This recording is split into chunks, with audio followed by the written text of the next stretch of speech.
Dear students, class 10th exercise 1.1 का question number 5 solve करते हैं। क्वेश्चन में कहा गया है check whether 6 to the power n can end with the digit 0 for any natural number n। तो किसी भी नेचुरल नंबर n के लिए 6 टू द पावर n क्या एंड हो सकता है 0 डिजिट के साथ। तो इसको सॉल्व करते हैं। तो देखो, पहले जरूरी बात यह है कि कोई भी नंबर, रफली आपको बता देता हूँ, कोई भी नंबर अगर 0 के साथ एंड हो रहा है, जैसे मान लो आप 100, अगर ये 0 के साथ एंड हो रहा है तो इसके जो प्राइम फैक्टर्स में 2 एंड 5 होना बहुत ज़रूरी है।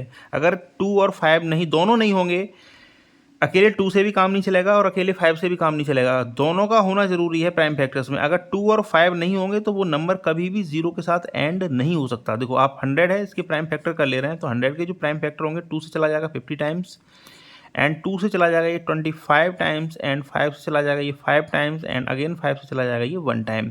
तो इसके जो प्राइम फैक्टर हैं 2 मल्टीप्लाई बाई 2 मल्टीप्लाई 5 मल्टीप्लाई 5, तो 2 एंड 5 होना ज़रूरी है, जो कि हैं भी।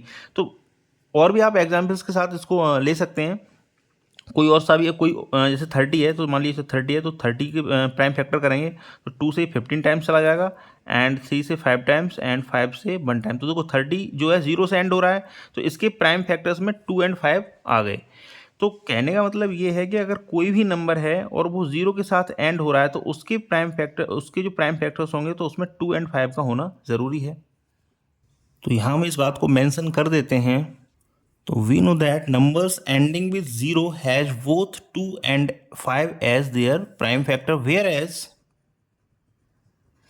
जो 6 टू दी पावर n है वो उसको हम लिख सकते हैं 2 into 3 multiply by 2 into 3 to the power n।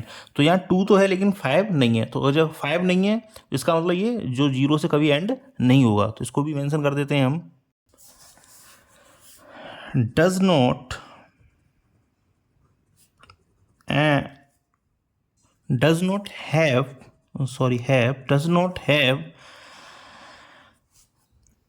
5 as a prime factor, so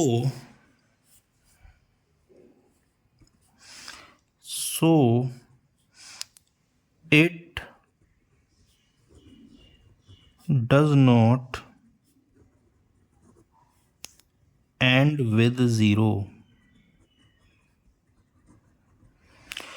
तो ये था क्वेश्चन नंबर 5 जिसको हमने सॉल्व कर लिया है। Thank you very much for watching. Request है आपसे इस चैनल को जरूर सब्सक्राइब कर लें।